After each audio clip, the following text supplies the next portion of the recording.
తిలక్ వర్మ ఈరోజు ఆడిన మ్యాచ్‌కి మాత్రం ఆయనకు ఫిదా అవ్వకుండా ఉండలేకపోతున్నాను. ఎందుకనంటే నంబర్ 3లో ఒక ప్లేయర్ వచ్చి తన 100% ఇచ్చి ఏ విధంగా ఆడాలో ఆ విధంగా ఆడుతున్నాడు.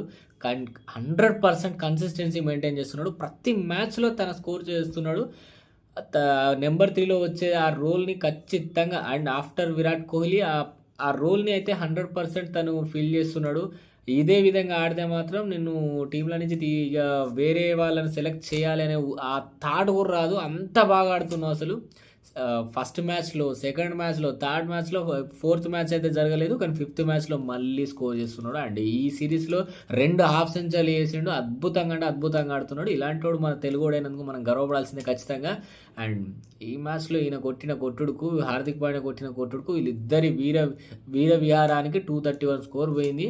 అండ్ తిలక్ వర్మకి, హార్దిక్ పాండ్యాకి అసలు హ్యాట్స్ ఆఫ్ చెప్పకుండా ఉండలేకపోతున్నా. అండ్ ఐపీఎల్ కూడా రాబోతుందిగా. ముంబై ప్లేయర్స్ వీర విహారం చేస్తానికైతే రెడీగా ఉన్నారు. అండ్ ఈ సిరీస్ అయితే ఖచ్చితంగా మనదే. అండ్ ఈ మ్యాచ్ ఓడిపోయినా గెలిచినా మనదే అనుకోండి. కానీ ఖచ్చితంగా గెలుస్తుంది మన ఇండియా. అండ్ ఇంకేం చెప్తాం వీళ్ళ గురించి. సబ్స్క్రైబ్ అయితే చేసుకోండి. అండ్ ఇన్స్టాలో ఫాలో అయితే చేయండి.